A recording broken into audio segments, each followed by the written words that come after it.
সব জানা নেই আমার কে কোথায় কি বলছে না বলছে। তবে যারা সাধু সন্ত বা যারা বিভিন্ন ধর্মীয় সংগঠনের নেতারা আছে, আমরা তাদেরকে বিভিন্ন জায়গায় বিভিন্ন চেহারায় দেখে থাকি। কিন্তু ভারত সেবাশ্রম সংঘ এবং রামকৃষ্ণ মিশন এই দুটো সংস্থার সঙ্গে বাংলার ওতপ্রোত সম্পর্ক। কারণ যেখানে স্বামী বিবেকানন্দ ঠাকুর রামকৃষ্ণের নাম জড়িয়ে, সেই রামকৃষ্ণ মিশন শুধু ভারতবর্ষে নয়, সারা পৃথিবী জুড়ে তার খ্যাতি একটাই, তারা দেশ সেবা করে, তারা মানুষের সেবা করে। ঠিক একইভাবে ভারত সেবাশ্রম সংঘ তারাও দেশ জুড়ে পৃথিবী জুড়ে তাদের সংগঠন, আমি তাদেরকে জানি, তাদেরও দেখেছি, তারাও দেশ জুড়ে বিপদে আপদে মানুষের সেবা করাই তাদের মন্ত্র। তার মধ্যে কি বিচ্যুতি নেই? নিশ্চয়ই আছে। সেই বিচ্যুতির কোনো কোনো উদাহরণকে সামনে রেখে আজকে শাসক দল, যারা ধর্মের নামে দেশে রাজনীতি করতে সিদ্ধহস্ত, যারা ধর্মকেই দেশের রাজনীতি সব থেকে বড় হাতিয়ার বলে মনে করে, যারা ভারতবর্ষে হিন্দু মুসলমান রাজনীতি করাকেই রাজনীতির একমাত্র পন্থা বলে মনে করে, তাদের মুখে এ ধর্মের কাহিনী মানায় না। দেখুন, কে কার্তিক মহারাজ অত নিয়ে আমার মাথা ব্যথা না। কার্তিক মহারাজ বিরাট কোনো মহারাজ না, তাকে নিয়ে আবার বিরাট প্রতিদিন আমাকে আলোচনা করতে হবে। সে রাজনীতি দলের লোক, গেরুয়াধারী রাজনীতি দলের লোক, কখনো তৃণমূলকে সমর্থন করে, কখনো বিজেপিকে সমর্থন করে, সবাই জানে এটা। তাকে নিয়ে এত আলোচনা করে তাকে আমি মহান করতে পারবো না। সাধুদের নিয়ে মুখ্যমন্ত্রী এমনি এমনি বলেনি। সাধুদেরকে গালাগালি করার মাধ্যমে বাংলার মুখ্যমন্ত্রী ওনার পায়ের তলা থেকে হারিয়ে যাওয়া তৃণমূল ভোটটাকে তিনি দখল রাখতে চাইছেন। ভাবছেন সাধু সন্তের গালাগালি দিলে সংখ্যালঘু মানুষ খুশি হবে, আমাকে ভোট দিবে। এই ধরনের নিকৃষ্ট রাজনীতি করতে উনি অভ্যস্ত। আমার একটাই বক্তব্য, না প্রধানমন্ত্রী না মুখ্যমন্ত্রী ভোট যখন মানুষের সমস্যা নিয়ে, মানুষের ভালো মন্দ নিয়ে আলোচনা হোক, ভোটের সঙ্গে ধর্মকে মিশিয়ে দিয়ে মাখিয়ে দিয়ে এ কি রাজনীতি হচ্ছে বাংলায়, আমরা তা দেখে অত্যন্ত দুশ্চিন্তাগ্রস্ত হচ্ছে। এই কারণে বাংলার মানুষ এই ধরনের সাম্প্রদায়িক রাজনীতির সঙ্গে এর আগে পরিচিত ছিল না। যেদিন থেকে পশ্চিমবঙ্গে বিজেপি পার্টির প্রবেশ শুরু হয়েছে এবং বিজেপি পার্টির প্রবেশ এই বাংলায় সম্ভব হয়েছে মমতা ব্যানার্জির পৃষ্ঠপোষকতায়, মমতা ব্যানার্জির সৌজন্যে, সেদিন থেকে এই বাংলার রাজনীতিতে ধীরে ধীরে সাম্প্রদায়িকতা মাথাচাড়া দিচ্ছে এবং বাংলার মুখ্যমন্ত্রী এবং ভারতবর্ষের প্রধানমন্ত্রী উভয়ে এই সাম্প্রদায়িক রাজনীতির দুটো মেরু হতে চাইছে, দুটো পোল হতে চাইছে। দুটো পোলে দাঁড়িয়ে এ সাধুদের কথা বলবে, এ সাধুর বিরুদ্ধে কথা বলবে। সাধুর কথা বলে হিন্দু ভোট নেবে, সাধুর বিরোধিতা করে মুসলমান ভোট নেবে। এই একটা অদ্ভুত ঘৃণ্য রাজনৈতিক খেলা চলছে বাংলায় বলে আমি মনে করি। সারা বাংলা জুড়ে যত ফেজ এগিয়ে যাচ্ছে, তৃণমূল যত বুঝতে পারছে তার জয়ের সম্ভাবনা ক্রমশ কমছে, তত তৃণমূল আরো বেশি আক্রমণাত্মক হয়ে উঠছে। আপনারা দেখবেন যখন ভোটের প্রথম 2-3টে ফেজ তৃণমূলের এত আক্রমণ ছিল না, যত ফেজ এগিয়ে যাচ্ছে তৃণমূল তত বেশি করে করে আরো আক্রমণাত্মক হয়ে উঠছে। তার কারণ তৃণমূলের মধ্যে হতাশা বাড়ছে। হতাশা বাড়ার প্রবণতা থেকে তৃণমূল ভাবছে যে এইগুলো করে যদি আমরা আমাদের ঠেকাতে পারি। অতএব এটার যেমন একটা দিক এইটা যে তৃণমূল হতাশা বাড়ছে, আরেকটা দিক হচ্ছে এইটা যে পশ্চিমবঙ্গে কংগ্রেস বাম তৃতীয় শক্তি হিসাবে খুব জোর কদমে এগিয়ে চলেছে।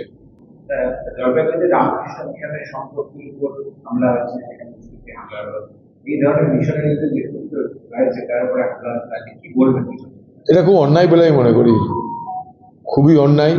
এটা এক ধরনের অপরাধ।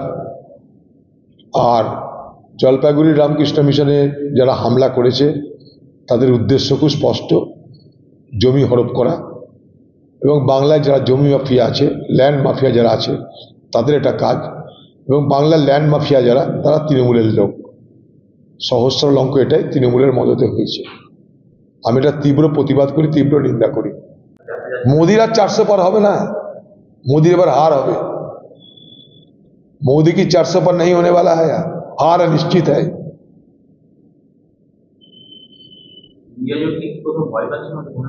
কে ভয় তো পাচ্ছে, তাদের প্রতিদিন ইন্ডিয়া জোটের বিরুদ্ধে গালাগালি দিচ্ছে।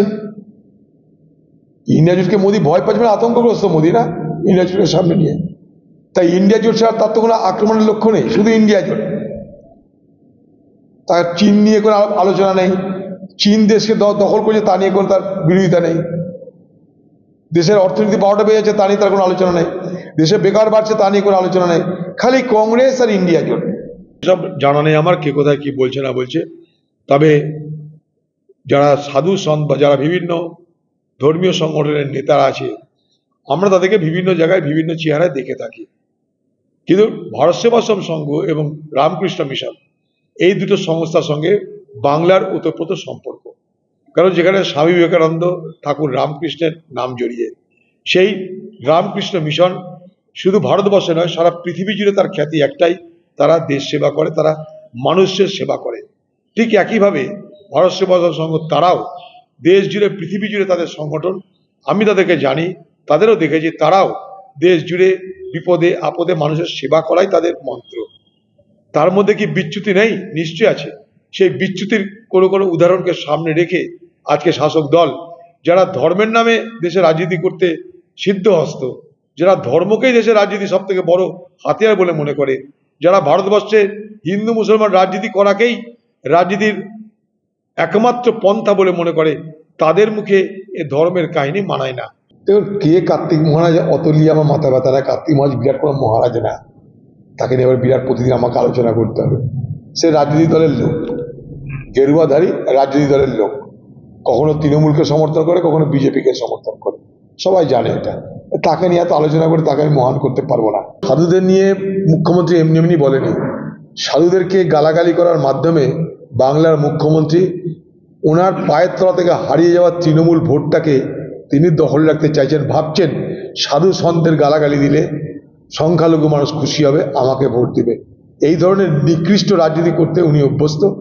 আমার একটাই বক্তব্য, না প্রধানমন্ত্রী না মুখ্যমন্ত্রী ভোট যখন মানুষের সমস্যা নিয়ে, মানুষের ভালো মন্দ নিয়ে আলোচনা হোক, ভোটের সঙ্গে ধর্মকে মিশিয়ে দিয়ে মাখিয়ে দিয়ে এ কি রাজনীতি হচ্ছে বাংলায়, আমরা তা দেখে অত্যন্ত দুশ্চিন্তাগ্রস্ত হচ্ছে। এই কারণে বাংলার মানুষ এই ধরনের সাম্প্রদায়িক রাজনীতির সঙ্গে এর আগে পরিচিত ছিল না। যেদিন থেকে পশ্চিমবঙ্গে বিজেপি পার্টির প্রবেশ শুরু হয়েছে এবং বিজেপি পার্টির প্রবেশ এই বাংলায় সম্ভব হয়েছে মমতা ব্যানার্জির পৃষ্ঠপোষকতায়, মমতা ব্যানার্জির সৌজন্যে, সেদিন থেকে এই বাংলার রাজনীতিতে ধীরে ধীরে সাম্প্রদায়িকতা মাথাচাড়া দিচ্ছে এবং বাংলার মুখ্যমন্ত্রী এবং ভারতবর্ষের প্রধানমন্ত্রী উভয়ে এই সাম্প্রদায়িক রাজনীতির দুটো মেরু হতে চাইছে, দুটো পোল হতে চাইছে। দুটো পোলে দাঁড়িয়ে এ সাধুদের কথা বলবে, এ সাধুর বিরুদ্ধে কথা বলবে, সাধুর কথা বলে হিন্দু ভোট নেবে, সাধুর বিরোধিতা করে মুসলমান ভোট নেবে। এই একটা অদ্ভুত ঘৃণ্য রাজনৈতিক খেলা চলছে বাংলায় বলে আমি মনে করি। তৃণমূল যত বুঝতে পারছে তার জয়ের সম্ভাবনা ক্রমশ কমছে, তত তৃণমূল আরো বেশি আক্রমণাত্মক হয়ে উঠছে।